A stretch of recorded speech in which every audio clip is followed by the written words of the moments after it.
ఈరోజు ప్రపంచ డెంగ్యూ దినోత్సవాన్ని కార్యక్రమాన్ని కలెక్టర్ గారు అలాగే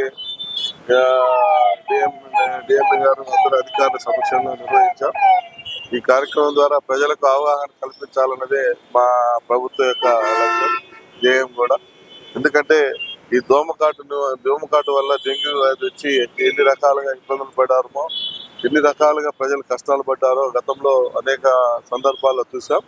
అటువంటి పరిస్థితులు ప్రజలకు రాకుండా కాపాడేదానికి ప్రజలలో అవగాహన కల్పించి ఈ దోమ నివారణకు చేపట్టవలసిన చర్యలన్నింటినీ కూడా ఎప్పటికప్పుడు చేపడుతూ దోమ నివారణ చేపట్టి డెంగ్యూ అనేది ఈ ప్రాంతానికి దరిచేరకుండా చేసేదానికి ప్రయత్నం చేస్తా ఉన్నాం. దానికి ప్రజలందరూ సహకరించాలని మనసారా కోరుకుంటా ఉన్నాం. మన మార్కాపురం జిల్లాలో డెంగ్యూ నివారణకి ప్రత్యేక శ్రద్ధలు తీసుకోవాలని ప్రత్యేకంగా ఒక దినాన్ని ఈ డెంగ్యూ నివారణ దినోత్సవంగా పాటిస్తూ మన ప్రాంతంలో జబ్బులు రాకుండా కాపాడేదానికి చేస్తున్నటువంటి ఈ ప్రయత్నంలో ప్రతి ఒక్కరు కూడా భాగస్వాములు కావాలని, అలాగే దోమకాటు జరగకుండా దోమలను నివారించేదానికి ప్రతి పౌరుడు తన వంతు కృషి చేయాలని మనసారా అందరినీ కూడా వేడుకుంటూ చేద్దాం.